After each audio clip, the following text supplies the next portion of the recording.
Bonjour et bienvenue à ce deuxième espace qui nous permet de développer quelques attitudes pour engager une année 2026 avec beaucoup plus de sérénité et beaucoup plus d'efficacité. Nous avons débuté cet échange hier et tout au long de nos minutes d'échange hier, nous sommes revenus sur certaines notions qui étaient déjà en nous, mais que nous avions de la peine à mettre en ordre. Parfois, on doutait de ce que c'était la chose à faire. Hier, par exemple, nous avons vu qu'il fallait faire une sorte de bilan avant d'engager une nouvelle année. Le bilan nous amenait à voir ce que nous avons fait, ce que nous avons planifié en début d'année, ce que nous avons pu réaliser, ce que nous n'avons pas pu réaliser. Et le point le plus important était de ne pas être exagérément critique envers soi-même, de regarder également ces autres éléments qui n'ont pas été planifiés en début d'année, mais qui nous sont fort heureusement arrivés. Et ainsi voir pourquoi certaines choses n'ont pas marché pour les reprogrammer ou alors les éliminer carrément de la nouvelle année qui pointe à l'horizon. Alors, aujourd'hui, nous sommes au 31 décembre. Il n'y a pas meilleur moment que celui-ci pour vous dire ce que nous allons développer aujourd'hui, à savoir pouvoir prendre soin de soi-même ou alors comment préparer l'année 2026. Prenez juste ces quelques minutes pour gagner 365 jours. Prenez ces quelques minutes pour gagner toute une année et savoir ainsi vivre une année fructueuse, une année qui porte et qui vous amène à réaliser vos ambitions. Aujourd'hui, je vous propose d'évoluer sur ces 3 points, à savoir déjà faire le tri en soi et mieux s'organiser, organiser son espace, que ce soit l'espace intérieur, que ce soit aussi l'espace extérieur. Je vous amènerai après à voir comment est-ce que vous pouvez mieux prendre soin de vous-même en cette période si délicate et surtout trouver des moments pour la prière. Je voudrais donc résumer en disant, pour mieux préparer son année 2026, pour mieux préparer une nouvelle année, il y a 3 choses à faire. La première, c'est de faire le tri en soi-même et après avoir fait ce tri, il faut prendre soin de vous-même pendant les moments très délicats comme les présents et surtout trouver un temps pour la méditation, pour la prière. Allons-y pas à pas pour que vous voyiez et que vous compreniez pourquoi est-ce que nous disons chaque événement, nous évoquons chaque fait. Alors, lorsque nous parlons de faire le tri, lorsque nous disons mieux organiser son espace, il faudrait que vous compreniez que l'intérieur de votre être fonctionne également comme l'extérieur. Ça veut dire que tant que vous avez des choses à magasiner chez vous et que ces choses sont en désordre, votre conscience admet qu'il y a déjà une présence et ne vous donne pas la nécessité de trouver d'autres choses. Vous n'envoyez pas un signal fort à votre personne intérieure pour savoir qu'il y a des choses qui manquent. Prenons un exemple. Vous entrez dans votre chambre et il y a des habits dans votre penderie. Vous ne pouvez pas vous rendre compte qu'effectivement, il y a certaines choses qui vous manquent parce que à chaque coup d'œil, vous avez l'impression que vous avez énormément de choses. Donc, rien ne vous manque. Or, à un certain moment, certaines choses vont commencer soit à ne pas aller ou alors à ne plus être à la mode. Il faudrait refaire ce que nous appelons garde-robe. Mais est-ce que vous pouvez le faire? Parce que votre regard vous fait savoir que vous avez ce qu'il vous faut et que vous en avez même en abondance. C'est ainsi également que fonctionne votre être intérieur. Chaque fois qu'il y a un trop-plein d'idées, de choses, de faits inutiles qui vous encombrent, vous ne vous rendez pas compte que ces choses sont toxiques pour vous-même. Ces choses vous empêchent de pouvoir penser positivement, de pouvoir intégrer de nouvelles réalités. Ces choses qui sont stockées en vous, ces colères, ces frustrations, cette haine, cette rancœur qui t'habite, tous ces éléments vous amènent à croire que vous êtes dans le plein.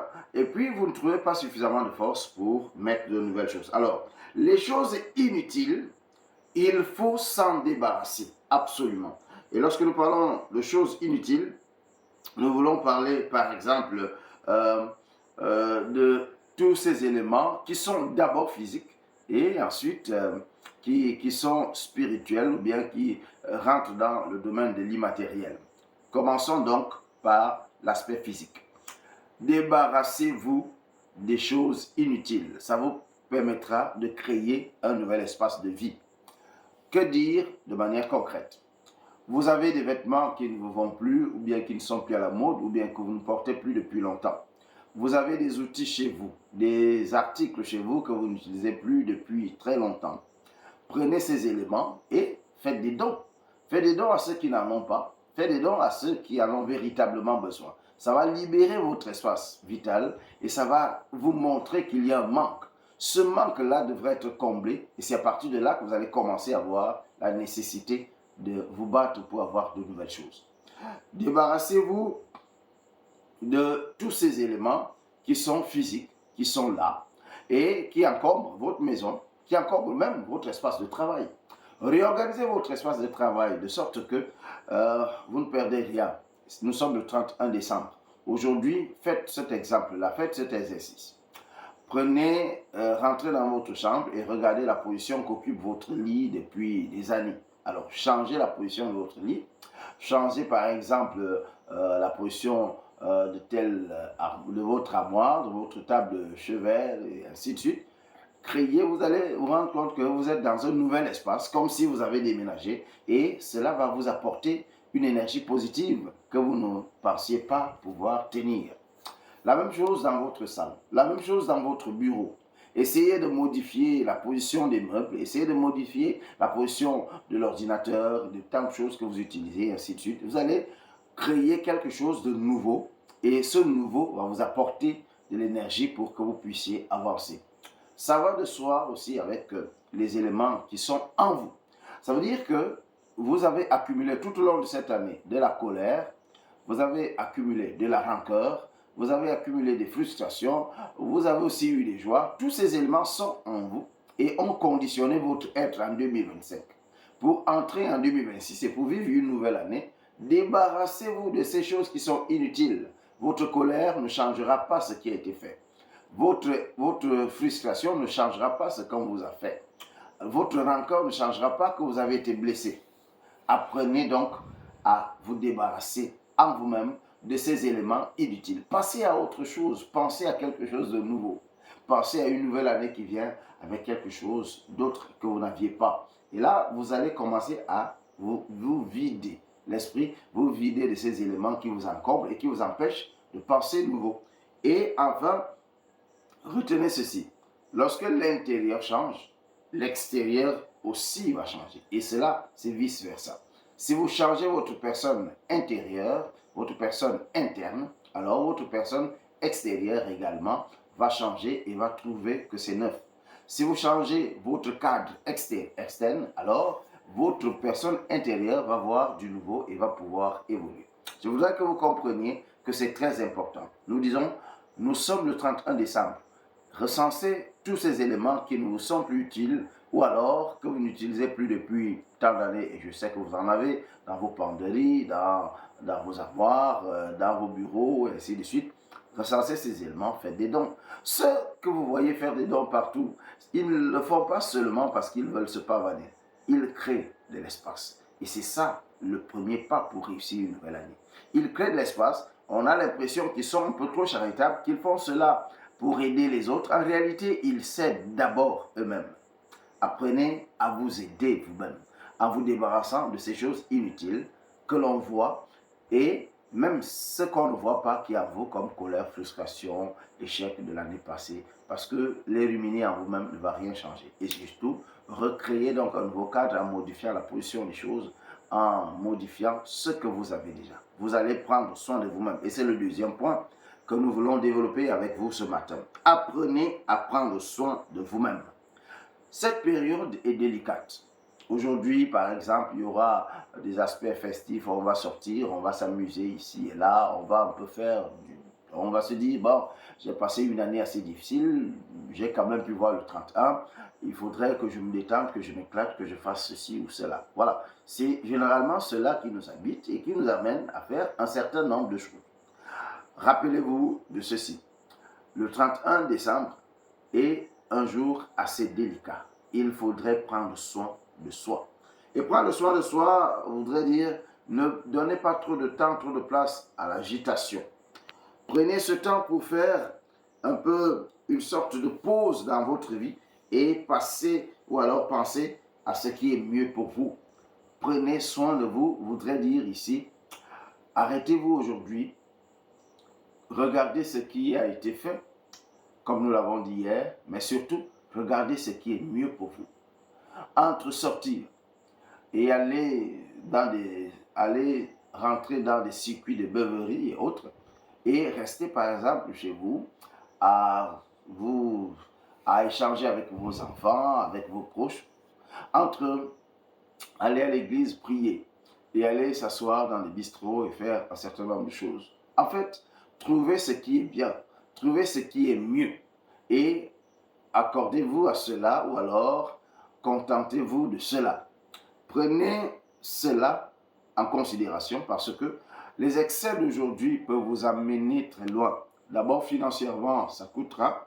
Maintenant, émotionnellement, vous allez être forcément affaibli et on n'engage pas une nouvelle année étant affaibli. On n'engage pas une nouvelle année étant hors de soi ou alors n'étant pas en pleine possession de ses capacités. Faites donc ce qui est mieux. Faites le choix utile aujourd'hui. Choisissez de faire ce qui va vous permettre d'accumuler de l'énergie pour que dès le 1er janvier, dès les premières heures de cette nouvelle année, vous soyez sur pied et que vous puissiez booster l'action de l'année qui commence. Rappelez-vous toujours que lorsqu'il sera minuit et que nous serons rentrés dans la nouvelle année, la première chose que vous ferez déterminera votre année. Alors, lorsque vous entrez dans une nouvelle année, étant dans certains états, vous comprenez que votre subconscient enregistre le message et c'est cela qui vous sera servi tout au long de l'année. Faites cet effort de prendre, de choisir ce qui est mieux. Et enfin, nous l'avons dit tout à l'heure, il faut aussi regarder s'il n'est pas mieux de prier. Donc, nous rentrons dans la troisième partie de notre développement de ce matin, à savoir, apprenez à prendre le temps pour prier. Prenez le temps de prier. Priez pour vous-même et pour les autres. Trouvez le temps d'aller prier à l'église, en famille, entre amis. Prenez ce temps aujourd'hui. Cela vous permettra de vous débarrasser spirituellement de ces éléments qui ont été des freins à votre épanouissement tout au long de l'année et, n'est-ce pas, d'engager la nouvelle année étant vide, non pas vide de contenu, mais vide par rapport à tous ces vices, à tous ces tares, à tous ces éléments qui ont été négatifs en vous et qui ont pesé sur votre année 2025. Alors aujourd'hui, je vous donnerai ce conseil, que ce soit à l'église, que ce soit en famille, prenez le temps de prier et après, échangez avec les vôtres. Cela vous donnera aussi d'avoir quelques moments très importants de vie ensemble. Voici la galette que je vais ajouter pour vous aujourd'hui. Pour rentrer dans la nouvelle année, je vous conseillerais de faire aussi cet exercice. Prenez la résolution de faire mieux. Et pour prendre la résolution de faire mieux, comme je le dis depuis hier, prenez votre agenda, prenez un bloc-notes, prenez un papier que vous allez accrocher quelque part et faites une proposition de répartition de vos revenus. Plusieurs formules vous sont ainsi évoquées lorsque vous voulez apprendre à planifier vos avoirs dans leur gestion. Apprenez à définir les pourcentages pour chaque rubrique que vous allez adopter dans votre vie. Nous reviendrons certainement sur cette grille qui va vous permettre de pouvoir investir sur 2, 3, 4 champs à la fois avec le peu que vous avez et pouvoir réaliser pas mal de choses. Plusieurs formules sont proposées. Certains parlent du 50, 30, 20. D'autres parlent du 50, 10, 10, 10, 10, 10, ainsi de suite. D'autres parlent encore du 50, 50, 35, 15, et ainsi de suite. Mais la priorité, c'est de pouvoir définir une grille de dépenses qui corresponde à vos ambitions. Je reviendrai certainement là-dessus pour que vous appreniez à organiser à partir de ce que vous avez, votre vie, et pouvoir ainsi vous réaliser vos projets et vivre une année 2026 très positive. Que la paix de Dieu soit sur vous et qu'elle vous permette ainsi de passer de cette année de douleur, de pleurs, à une année de joie, à une année épanouie. N'oubliez pas d'être encore avec nous demain et les jours d'après, surtout pour cette grande finale que nous aurons ici, le 3, pour que vous ayez donc tous les trois bras de cet enseignement pour une année 2026 réussie. Je suis le pasteur Eric Laussi Guissala. À plus tard.